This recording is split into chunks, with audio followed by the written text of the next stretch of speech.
Buenos días, hermanos.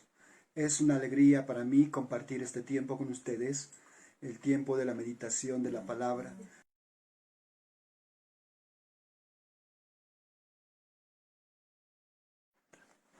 Buenos días, hermanos. Es una alegría para mí compartir este tiempo con ustedes, el tiempo de la meditación de la palabra, un tiempo en el que adoramos al Señor. Buenos días, hermanos. Es una alegría para mí compartir este tiempo con ustedes, el tiempo de la meditación de la palabra. Buenos días, hermanos. Es una alegría para mí compartir este tiempo con ustedes. Es una alegría para mí compartir este tiempo con ustedes. Un tiempo en el que adoramos al Señor de la palabra por medio de tiempo en el que su palabra y aplicarlo a nuestra vida. Buenos días, hermanos. Vamos a es una alegría para mí compartir este tiempo con ustedes. Vamos a orar. El tiempo de la meditación de la palabra. Queremos darte gracias, Señor, por este tiempo y te oramos para que tú permitas. Buenos días, hermanos. Es una alegría para mí compartir buenos días, hermanos. Es una alegría para mí compartir este tiempo con ustedes, el tiempo en el que adoramos, Señor, en los méritos de Jesús. Amén. He titulado a este sermón La actitud de Cristo. Así que les invito a buscar en sus Biblias 1 Pedro capítulo 4, 1 al 6. Dice de esta manera: puesto que Cristo ha padecido por nosotros en la carne, vosotros también armaos del mismo pensamiento, pues quien ha padecido en la carne terminó con el pecado, para no vivir el tiempo que resta en la carne conforme a las concupiscencias de los hombres, sino conforme a la voluntad de Dios. Baste ya el tiempo pasado para haber hecho lo que agrada el tiempo que resta en la carne, andando en las concupiscencias de los hombres, sino conforme a la voluntad de Dios. Baste ya el tiempo pasado para haber hecho lo que agrada que resta en la carne, no corráis con las concupiscencias de los hombres, sino conforme a la voluntad de Dios. Pero ellos darán baste ya el tiempo pasado para estos hecho lo que agrada porque por esto también no corráis con las concupiscencias de los hombres, sino para que sean la voluntad de Dios. Pero ellos darán baste ya el tiempo pasado para estos hecho lo que agrada porque por esto en el año de 1933 y 30 de Adolfo Hitler fue nombrado como canciller de Alemania. Saben, este nombramiento fue el inicio de la instauración del Tercer Reich y aceleró el proceso de rearme secreto de la Alemania nazi. Unos meses después de que Hitler había sido nombrado, toda Alemania se encontraba en una carrera frenética por el rearme. Frente a esas políticas y la inevitable guerra que amenazaba a la Europa de entonces, el mundo empezó a armarse para hacer frente a esta guerra. Una segunda guerra mundial que empezaría en 1939 y duraría 6 años, acabando con la vida de cerca a 60 millones de personas. Y desde entonces el mundo no ha dejado de armarse para una posible guerra. En los versículos de esta mañana, la palabra nos anima a armarnos, no con armas peligrosas, como en la Segunda Guerra Mundial, para dañar a los demás, para quitar la vida de los demás, sino nos anima a armarnos de la misma actitud de Cristo. El tema principal de los versos 1 al 6 de este capítulo 4 se encuentra en el versículo 1, que dice de esta manera: por tanto, puesto que Cristo padeció en la carne, armaos también con el mismo propósito.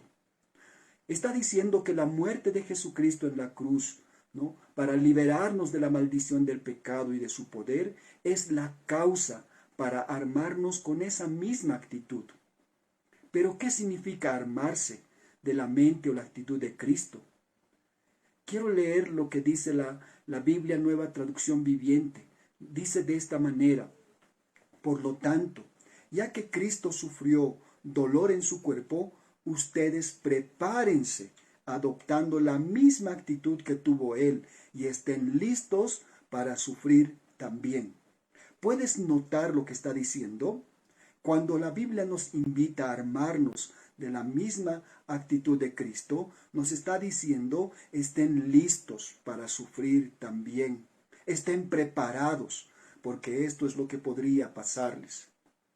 John Piper escribió esto: hay muchas razones en la Escritura para creer que la Gran Comisión no se completará sin sufrimiento. Una de estas razones es que cuando Jesús dijo que el Evangelio será predicado en todo el mundo como testimonio a todas las naciones, también dijo en el mismo contexto, serán aborrecidos de todas las naciones. Mateo 24, 9 al 14. En otras palabras, donde quiera que vayas entre las naciones, tus esfuerzos por traer buenas nuevas de vida eterna se encontrarán con gozo en algunos e ira en otros. Otra razón para creer que la gran comisión no se completará sin sufrimiento es que Jesús envió a los primeros evangelistas diciendo, como el Padre me envió, así también yo os envío. Juan 20, 21.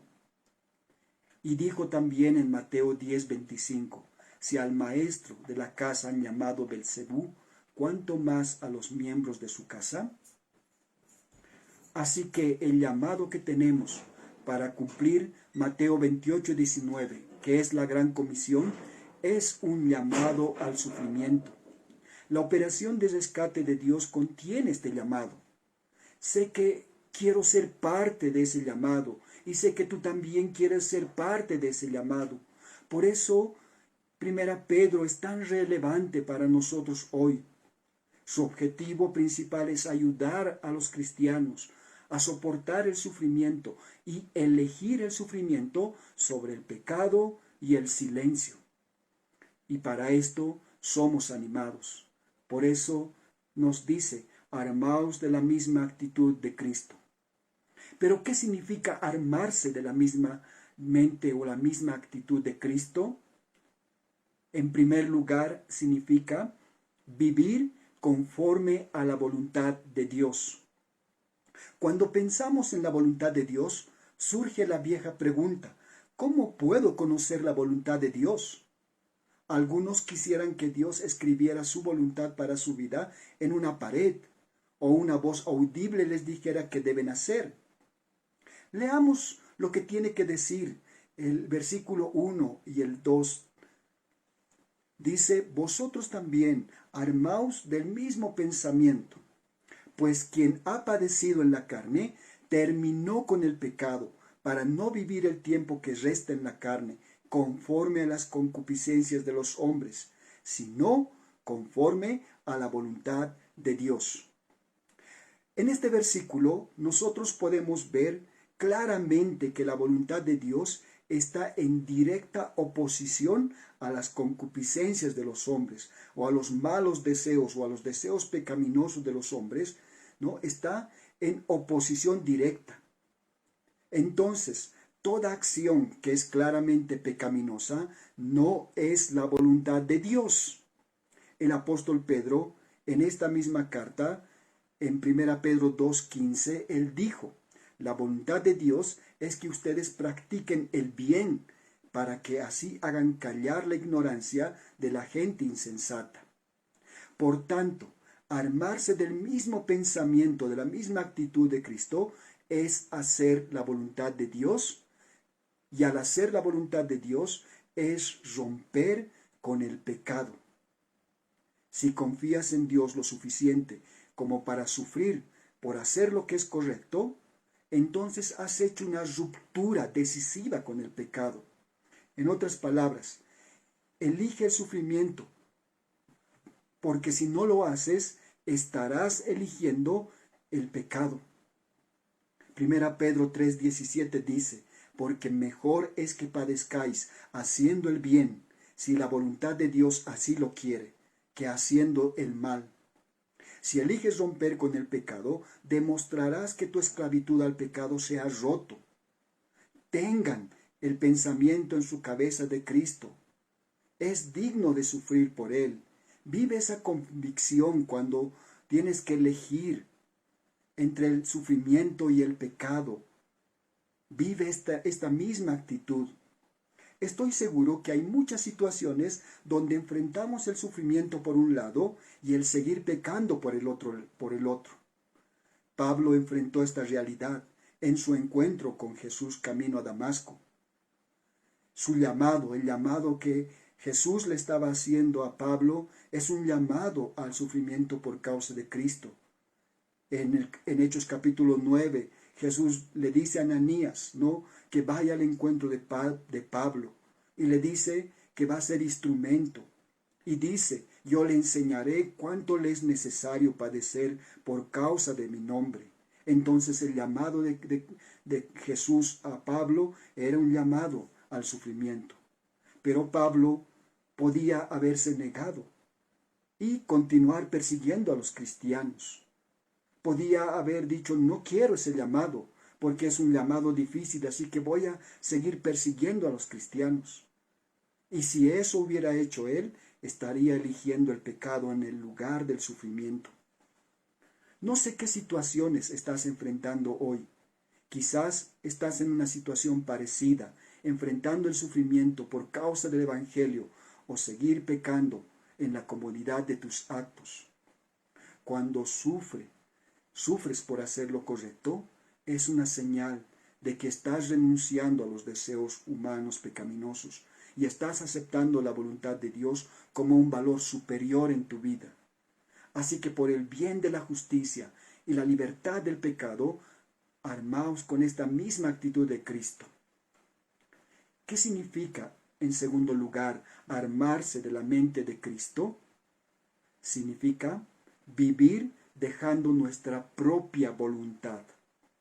Los versículos 3 y 4 dicen, baste ya el tiempo pasado para haber hecho lo que agrada a los gentiles, andando en las lascivias, concupiscencias, embriagueces, orgías, disipación y abominables idolatrías.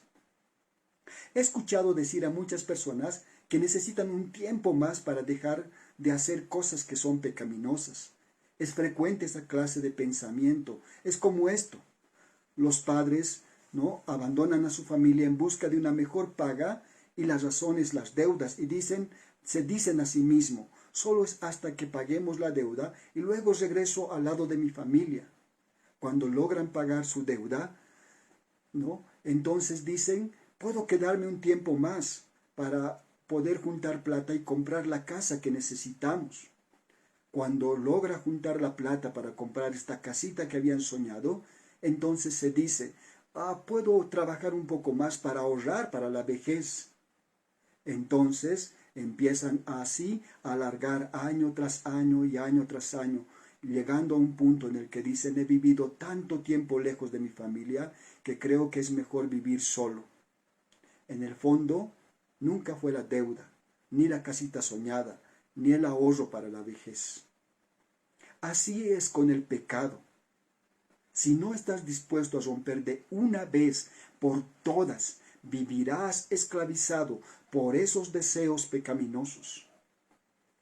Pedro le dice al creyente en el versículo 3, porque ya has desperdiciado suficiente tiempo viviendo de la forma en que viven los paganos. Libertinaje, lujuria, borracheras, orgías, fiestas salvajes, adoración a ídolos. Esta es una declaración simple. Lo que está diciendo es, bueno, ya has vivido lo suficiente sirviendo a tus propios deseos pecaminosos. No sigas viviendo más, ni un día más. Deja esta manera de vivir, deja de acumular más pecados. Ciertamente no tenemos un registro de los pecados que hemos cometido, pero estoy seguro que son muchos. Si pecaste un poco antes de convertirte, eso fue suficiente para que tú recibieras la condenación. Si pecaste mucho durante muchos años de tu conversión, es suficiente para recibir también la condenación. Por eso este versículo dice, porque ya has desperdiciado suficiente tiempo viviendo de la forma en que viven los paganos. ¿Cómo puedes estar pensando un tiempito más? ¿Cómo puedes estar pensando, no, solo esto más voy a dejar? Necesito un poquito más de tiempo para dejar de pecar. Muchas personas dicen, para estar bien con Dios, necesito abandonar la vida pasada. Si quiero estar bien con Dios, tengo que dejar primero estas cosas, así que necesito un poquito más de tiempo para seguir haciendo esas cosas y luego poner mi fe en Dios. Un poco más de tiempo con el pecado. Eso es la peor decisión, esa es una excusa falsa. Pedro está diciéndonos, ármense con este pensamiento. El tiempo que has vivido, lejos de Dios, en rebelión, sirviendo a tus propios deseos pecaminosos, es suficiente. No necesitas más tiempo. Debes renunciar a tu propia voluntad y someterte a la voluntad del Señor. Y sufrir, si es necesario, por hacer la voluntad de Dios. En el versículo 4 habla de padecimiento, ¿no? Habla de sufrimiento. ¿Qué sufrimiento podríamos padecer si rompemos con el pecado? Por lo menos el versículo 4 menciona lo que podría venir cuando tú decides romper con el pecado, decides terminar esa relación con el pecado.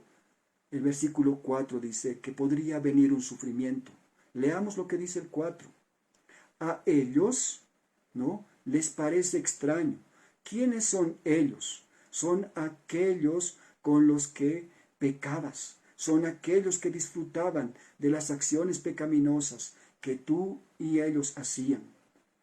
Por eso dice, a ellos les parece extraño que ustedes no corran con ellos en el mismo torrente de inmoralidad.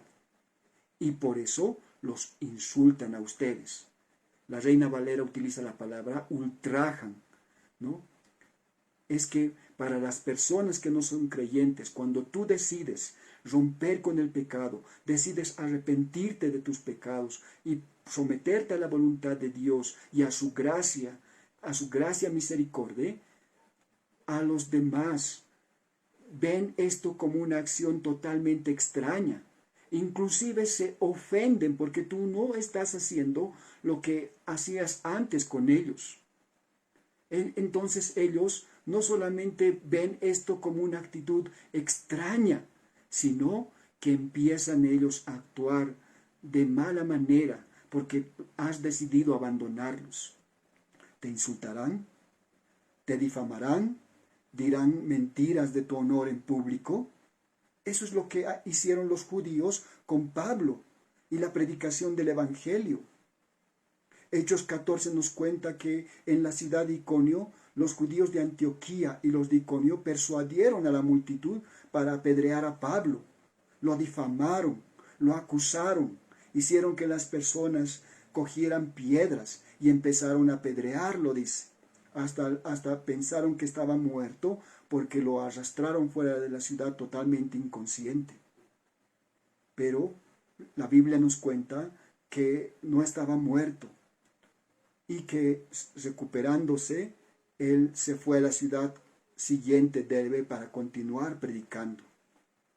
Ahora estos religiosos eran los que antes apoyaban a Pablo cuando él perseguía a los cristianos. Estos eran los que le financiaban para que él vaya y agarre a los cristianos. Pero ahora que Pablo ha dejado esa manera de pecar, ahora a ellos les parece extraño y ahora lo difaman y le siguen. Lo mismo podría pasar en tu vida. Al decidir dejar de ser tu propia voluntad, estás rompiendo con el pecado. Y al romper con el pecado seguramente vas a romper con situaciones, relaciones. Y quienes vivían a tu alrededor verán que esto es totalmente extraño. No lo van a tomar a bien. Quizás inclusive se van a enojar y van a tomar acciones que podrían lastimarte. Por eso el versículo habla de sufrimiento, ¿no? Por eso Pedro nos advierte que podría pasar así. Algunos dirán que no quieren perder a sus amigos, familiares, trabajo, relaciones.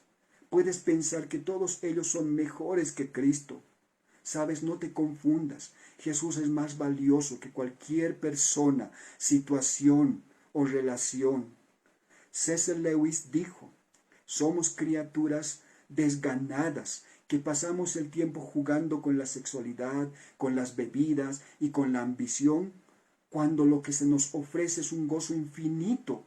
Somos como aquel niño del barrio pobre que en su ignorancia quiere seguir jugando con sus pasteles de lodo, pues es incapaz de imaginarse lo que significa unas vacaciones en la playa. O sea, somos demasiado fáciles de complacer. Así que, como hijos de Dios, C.S. Lewis dice, nuestra felicidad, nuestro gozo en realidad viene de la obra de Jesús. ¿O aún estamos poniendo la mirada en cosas banales? Porque el deleite en Jesús es mayor que cualquier bien, que cualquier cosa que podríamos adquirir por méritos propios. Así que no te confundas. Jesús es más valioso que cualquier persona, situación o relación. Si sufres, es necesario que te armes del mismo pensamiento que Cristo y no vuelvas a pecar. En tercer lugar, ¿qué significa armarse de la mente de Cristo? ¿Qué significa armarse de la misma actitud de Cristo? En tercer lugar, es vivir dejando las ofensas en sus manos. Leamos el versículo 5. Pero ellos darán cuenta al que está preparado para juzgar a los vivos y a los muertos. El versículo 3 y el versículo 4 dice que cuando tú decides romper con el pecado y decides poner tu mirada en el Señor como lo más valioso en tu vida, aquellos con los que tú pecabas, aquellas personas que estaban a tu alrededor y se gozaban de tus pecados, ellos empezarán a sentir que lo que estás haciendo es extraño. Eso es lo que dice el versículo. Verán que es extraño. Y su reacción será difamación, será ultraje, será lastimarte, será decir cosas en contra de ti. Entonces, algo que podría surgir en nuestro propio corazón es que podría surgir el deseo de vengarnos, de que nos hagan esas cosas.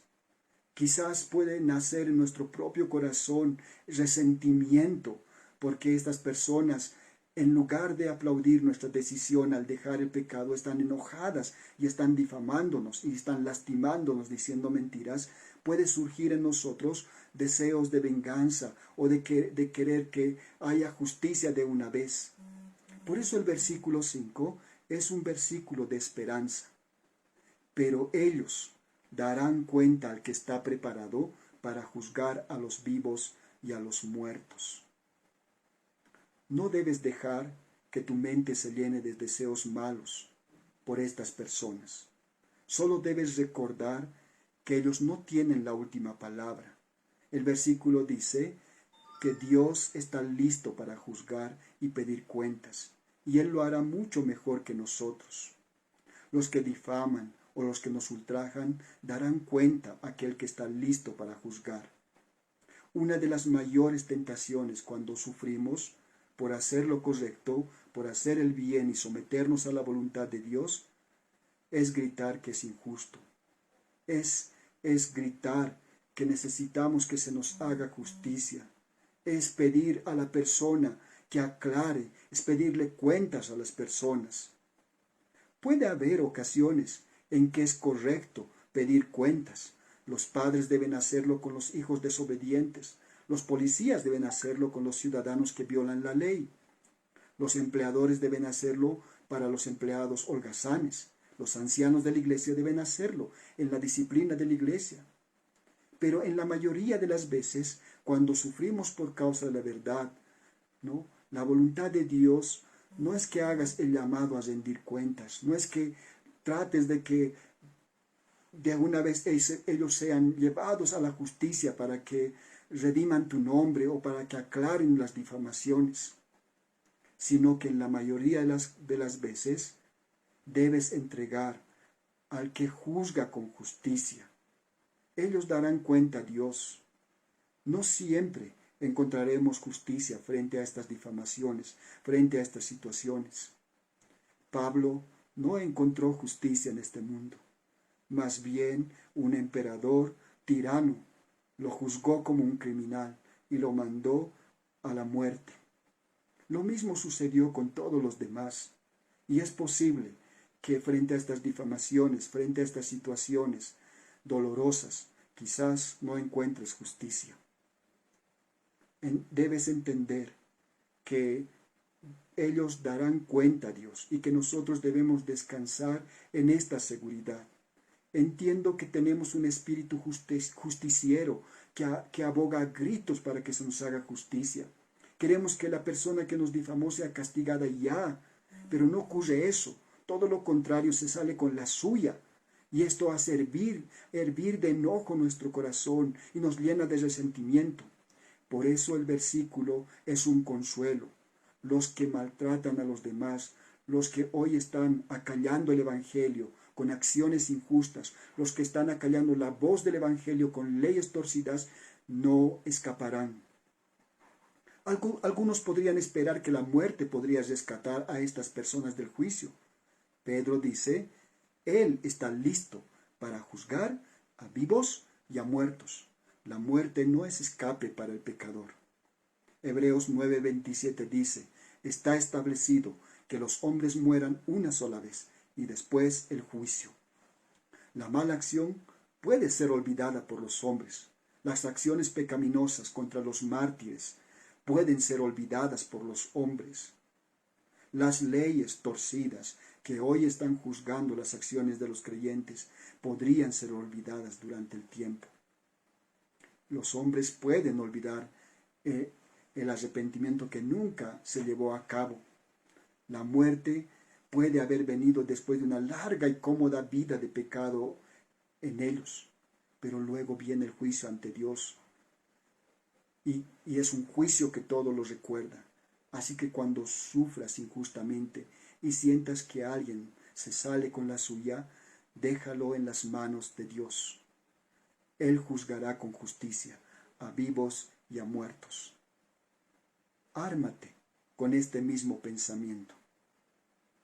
Es mejor sufrir por hacer el bien y dejar el juicio a Dios. Finalmente, ¿qué significa armarse de la mente de Cristo? ¿Qué significa armarse de la misma actitud de Cristo? Es vivir con la mira en la eternidad. Leamos con cuidado este versículo, porque por esto también ha sido predicado el Evangelio a los muertos, para que sean juzgados en carne, según los hombres, pero vivan en espíritu, según Dios. ¿Qué es lo que está diciendo este versículo? El Evangelio que ha sido predicado para salvar a la gente del juicio. Ese es el propósito, que la gente escape de la ira venidera y que se arrepientan y pongan su mirada en la obra redentora de Jesús. Porque para esto ha sido predicado el Evangelio, para salvar a la gente y ellos escapen, ¿no?, del día del juicio, escapen de la ira venidera, de un Dios que juzgará a vivos y muertos. Hermanos, es el Evangelio, es la buena noticia de que Dios aleja la ira venidera, ya que Jesucristo sufrió esa ira por nosotros en la cruz. Quiero decirte que no tienes que vivir esperando el juicio de Dios. Puedes ahora venir arrepentido, confesando que has pecado delante de un Dios santo y puedes implorar su perdón y nuestro Dios puede perdonarte en razón de la muerte de su Hijo. Esto es lo que nos quiere decir Pedro. Para esto ha sido predicado el Evangelio, para salvar a la gente del juicio. Y eso es lo que nosotros predicamos. Todo el tiempo predicamos a la gente. Pero también en este versículo, su objetivo es animarnos y nos dice que aunque hay un juicio que viene más allá de la tumba y aunque todos muramos, los que escuchan y creen en el Evangelio vivirán en el Espíritu de acuerdo con la voluntad de Dios. La muerte de ninguna manera es el final de todo. Probablemente una de las formas en que los adversarios estaban difamando a los cristianos era diciéndoles: dices que tienes buenas noticias, dices que escaparás del juicio, dices que tu Dios traerá paz y gozo, pero no vemos nada de eso en tu vida. Sufres, enfermas, te traicionan, lastiman, y pareciera que no hay nada de alegría. Estás desperdiciando tu vida mientras nosotros estamos gozando de la vida. Y luego moriremos ambos, pero nosotros moriremos habiendo disfrutado de la vida. Y todo se acaba ahí. Esa es una visión equivocada, tan equivocada como la actitud de los que llevaron a Jesús a la cruz, quienes se burlaban y pensaban que con su muerte se acabó todo. Marcos 15 nos cuenta este momento de esta manera. Y los que pasaban le injuriaban, meneando la cabeza y diciendo: «¡Bah! Tú que derribas el templo de Dios y en 3 días lo reedificas, sálvate a ti mismo y desciende de la cruz». De esta manera también los principales sacerdotes, encarneciendo, se decían unos a otros, con los escribas: «A otros salvó a sí mismo, no se puede salvar». Y aunque Jesús, el Señor, murió ese día, así como dijo Pedro al principio de estos versículos de hoy, puesto que Cristo ha padecido por nosotros en la carne, no se quedó en la tumba. Al 3er día resucitó para mostrar su victoria sobre Satanás, el mundo y el poder del pecado. Su muerte no fue en vano. Y porque su muerte no fue en vano, la muerte de miles de mártires no es en vano. La visión de estos hombres que piensan que estamos perdiendo nuestro tiempo, que estamos absteniéndonos de los deleites de este mundo, es una visión totalmente equivocada. Porque la palabra nos dice que aunque estos murieron, están vivos en el Espíritu, están con el Señor. Y los sufrimientos que experimentaron aquí no son dignos de ser comparados con la alegría que va a ser revelada.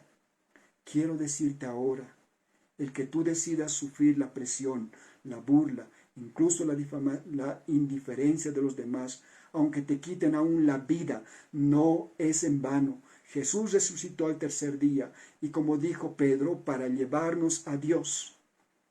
Armaos del mismo pensamiento. Es mejor sufrir por hacer el bien. Pueden tomar inclusive nuestra vida. Ahí no termina todo. Estaremos con el Señor. Ármate con el propósito de sufrir por causa de la justicia, si esa es la voluntad de Dios. Cristo sufrió. Así empieza el sermón de hoy. No fue obligado, eligió hacerlo. Fue una decisión voluntaria.